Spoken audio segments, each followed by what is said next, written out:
माघ मास का चौथा अध्याय।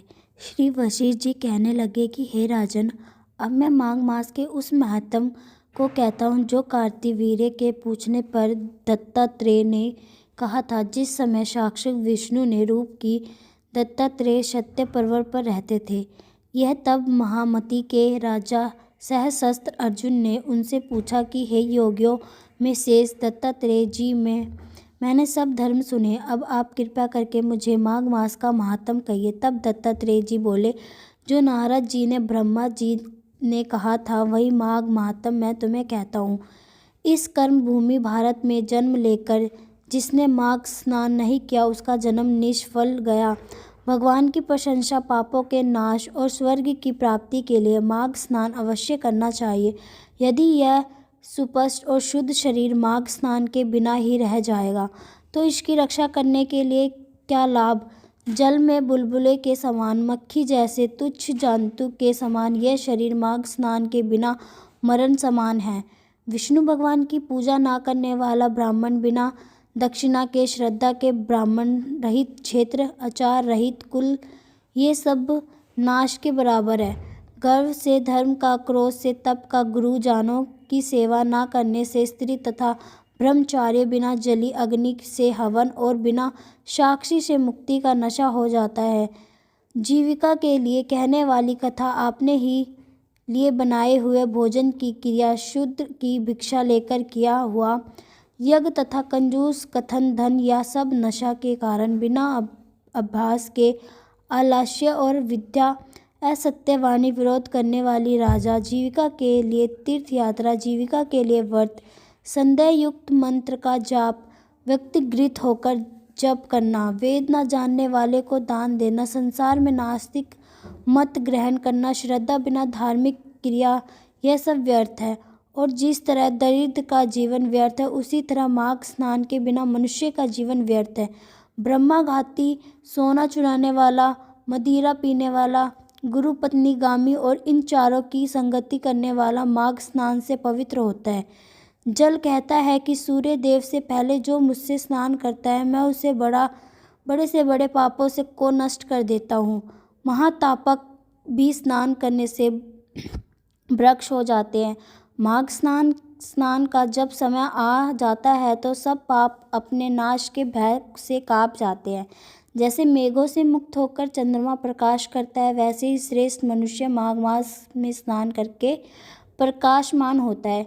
काया वाचा मानसा से किए हुए छोटा या बड़ा, नए या पुराने, सभी पाप स्नान से नष्ट हो जाते हैं। आलस्य में बिना जाने जो पाप किए हो वह भी नशे को प्राप्त होते हैं। जिस तरह जन्म जन्मांतर के अभ्यास से आध्यात्मिक ज्ञात की प्राप्ति होती है, उसी तरह जन्मांतर अभ्यास से ही माघ स्नान में मनुष्य की रुचि होती है। यह अपवित्रताओं को पवित्र करने वाला बड़ा तप और संसार रूपी कीचड़ को धोने की पवित्र वस्तु है। हे राजन, जो मनवांछित फल देने वाला माघ स्नान नहीं करते वे सूर्य चंद्र के समान भोगों को कैसे भोग सकते हैं। तो इसी के साथ यह अध्याय समाप्त होता है। तो प्रेम से बोले भगवान विष्णु की जय। अब आइए सुनते हैं माघ मास से भगवत पुराण का आज का अध्याय। श्री वसुदेव जी कहा, पुत्रों, इस मर्त्यलोक में यह मनुष्य शरीर दुखमय विशेष भोग प्राप्त करने के लिए नहीं है। सो भोक्त विशेषता भोजित शुकर, कुकर आदि को भी मिलते ही है। इस शरीर से दिव्य तप की करना चाहिए जिससे अंत कारण शुद्ध, और क्योंकि इसी से अंत ब्रह्मानंद की प्राप्ति होती है। शास्त्रों में महापुरुषों की सेवा को मुक्ति का और स्त्री संगी कमियों को, संग को नरक का द्वार बताया गया है। महापुरुष वही है जो सम्मानित, परम शांत, क्रोधहीन, सबसे हित चिंतक और सदाचार संपन्न हो, अथवा मुझ परमात्मा के प्रेम को ही जो एकमात्र पुरुषार्थ मानते हो। केवल विषय ही नहीं, चर्चा करने वाले लोगों में तथा स्त्री, पुत्र और धन आदि सामग्रियों में संपन्न घरों में जिनकी अरुचि हो और जो लौकिक कार्यों में केवल शरीर निर्वाह के लिए ही प्रवृत्त होते हो। मनुष्य अवश्य परमार्थवश कुकर्म करने वाला है। उनकी वह प्रवृत्ति इंद्रियों को तृप्त करने के लिए ही होती है। मैं इससे अच्छा नहीं समझना, क्योंकि इसी के कारण आत्मा को यह और दुखदायक शरीर प्राप्त होता है। जब तक जीव को आत्म तत्व की जिज्ञासा नहीं होती तब तक अज्ञान व देहादि को द्वारा उसका स्वरूप छिपा रहता है। जब तक यह लौकिक वैदिक कर्मों में फंसा रहता है तब तक मन में कर्म की वासनाएं भी नहीं बंधी रहती है और इन्हीं से देह का बंधन प्राप्ति होती है। इस प्रकार अविद्या के द्वारा आत्म स्वरूप के ढक जाने से कर्म वासनाओं के वशीभूत अहुति मनुष्य को फिर कर्मों में ही प्रवृत्त करना है। अंत जब तक उसके मुझ वासुदेव की में प्राप्ति नहीं होती तब तक वह देह बंधन से छूट नहीं सकता।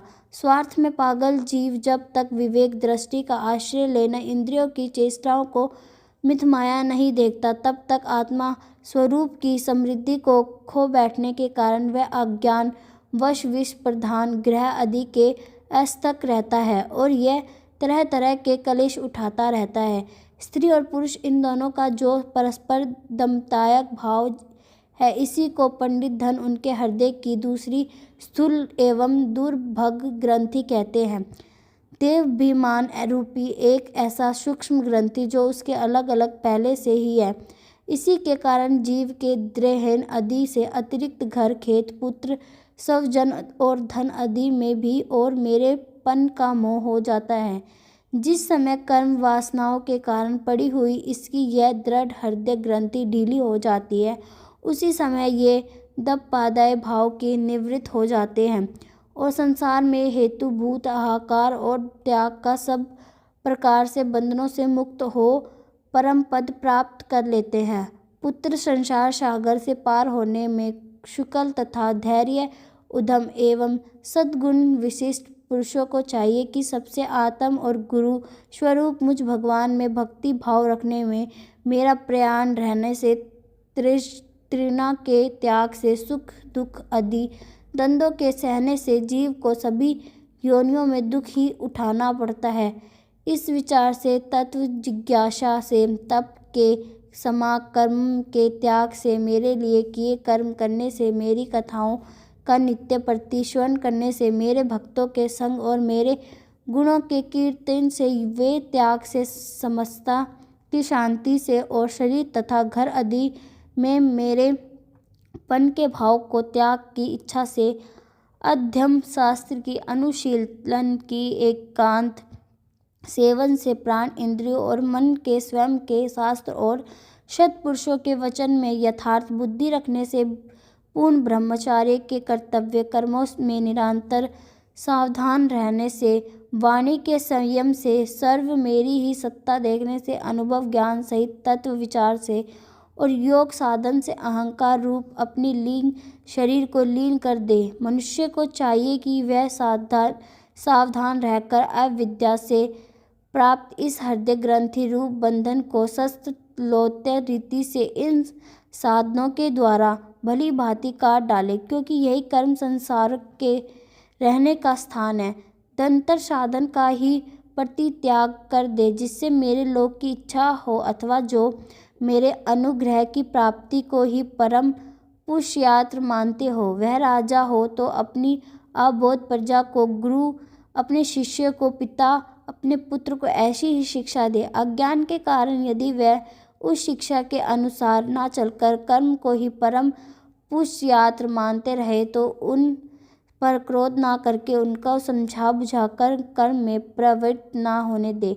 उन्हें विषय शक्ति युक्त कर्मों में लगाना तो ऐसा ही है जैसे किसी अंधे मनुष्य को जानबूझकर गड्ढे में ढकेल देना। इससे भला किस पुरुषार्थ की श्रद्धि हो सकती है। अपना सच्चा कल्याण किस बात में है इसको लोग नहीं जानते। इसी से वे तरह तरह की भोग कामनाओं में फंसकर तुच्छ तक्षण भोग सुख के लिए आपस में बैठ ठान लेते हैं और निरंतर विषय भोगों के लिए ही प्रयत्न करते रहते हैं। वह मूर्ख इस बात पर कुछ भी विचार नहीं करते कि इस वार विरोध के कारण नरक आदि अनंत घोर दुखों की प्राप्ति होती है। गड्ढे में गिरने के लिए उल्टे रास्ते से जाते हुए मनुष्य को जैसे आँख वाला पुरुष उधर नहीं जाने देता वैसे ही अज्ञानी मनुष्य को अविद्या में फंसकर दुखों की ओर जाते देखकर कौन ही ऐसा दयालु और ज्ञानी पुरुष होगा जो जानबूझकर भी उसी राह पर जाने दे या ना जाने की प्रेरणा करे, जो अपने प्रिय संबंधित को भगवान भक्ति का उपदेश देकर मृत्यु में की फांसी से नहीं छुड़वाता, वह गुरु गुरु नहीं, स्वर्जन नहीं, पिता नहीं, माता नहीं, हे इष्ट देव नहीं है और पति नहीं है। मेरे इस अवतार शरीर का रहस्य साधारण जनों के बुद्धि गमक यह नहीं है, शुद्ध सत्य ही मेरे हृदय है और उसी में धर्म की स्थिति है। मैंने अधर्म को अपने से बहुत दूर पीछे ही और धकेल दिया, इसी से त्याग सत्य पुरुष मुझे स्वर भाव कहते हैं। तुम सब मेरे उस शुद्ध सत्यमय हृदय से उत्पन्न हुए हो, इसलिए मकसद छोड़कर अपने बड़े भाई भरत की सेवा करो। उसकी सेवा करना मेरी सेवा करना, और यही तुम्हारा प्रजा पालन भी है। अंत सब भूतों की अपेक्षा वृक्ष अत्यंत श्रेष्ठ है, उनसे चलने वाले जीव श्रेष्ठ है, उसमें की कीटा यदि की अपेक्षा ज्ञान युक्त पशु अधिक श्रेष्ठ है। पशुओं से मनुष्य, मनुष्य से प्रथम गण, प्रथमों से गर्वंत से सिद्ध और सिद्धों से देवताओं की अनुयायी किन्नर आदि श्रेष्ठ है। उनसे असुर, असुरों से देवता और देवताओं से इंद्र श्रेष्ठ है। इंद्र से भी ब्रह्मा, ब्रह्मा से भी दक्षाद प्रजापति श्रेष्ठ है। ब्रह्मा जी के पुत्र से रुद्र सबसे श्रेष्ठ है, वे ब्रह्मा जी से उत्पन्न हुए हैं, इसलिए ब्रह्मा जी उनसे भी श्रेष्ठ है। वह भी मुझसे उत्पन्न है और मेरे उपासना करते हैं, इसलिए मैं उनसे भी श्रेष्ठ हूँ, परंतु ब्रह्मा मुझे भी श्रेष्ठ है क्योंकि मैं उन्हें पूज्य मानता हूँ। सभा में उपस्थित ब्राह्मणों को लक्ष्य करते हुए भृक्षदेव जी ने कहा, विग्रहगण, दूसरे किसी भी प्राणी को मैं ब्राह्मणों के समान भी नहीं समझता, फिर उनसे अधिक तो मान ही कैसे सकता हूँ। लोग श्रद्धा पूर्वक ब्राह्मणों के मुख में आदानी आहुति डालते हैं, उन्हें मैं जैसी प्रशंसा से ग्रहण करता हूँ, वैसे ही अग्निहोत्र में होम की हुई सामग्री को स्वीकार नहीं करता। जिन्होंने इस श्लोक में अध्ययन आदि के द्वारा मेरी वेद रूपा अति सुंदर को पुरातन मूर्ति को धारण कर रखा है, तथा जो परम पवित्र सतगुण सदम दम सत्य तथा प्रत्यक्षा और ज्ञान आदि 8 गुणों से संपन्न है, उन ब्राह्मणों से बढ़कर और कौन हो सकता है। ब्रह्मादि से भी श्रेष्ठ और अत्यंत हूँ तथा स्वर्ग मोक्ष आदि देन की भी समर्थ रखता हूँ, किंतु मेरा अकिंचित भक्त ऐसे ने प्रिय होते हैं कि वे मुझसे भी कभी कुछ नहीं कहना चाहते, फिर राज्य अन्य वस्तु की जो वे इच्छा ही कैसे कर सकते हैं। पुत्र, तुम संपूर्ण चार भूतों को मेरा ही शरीर समझकर शुद्ध बुद्धि से पद पर उनकी सेवा करो, यही मेरी सच्ची पूजा है। मन वचन दृष्टि तथा अन्य इंद्रियों की चेष्टाओं का समस्त फल मेरे इस प्रकार का पूजन ही है। इसके बिना मनुष्य अपने को महामोहम काल पास छुड़ा नहीं सकता। तो इसी के साथ ये अध्ययन समाप्त होता है। तो प्रेम से बोले भगवान विष्णु की जय।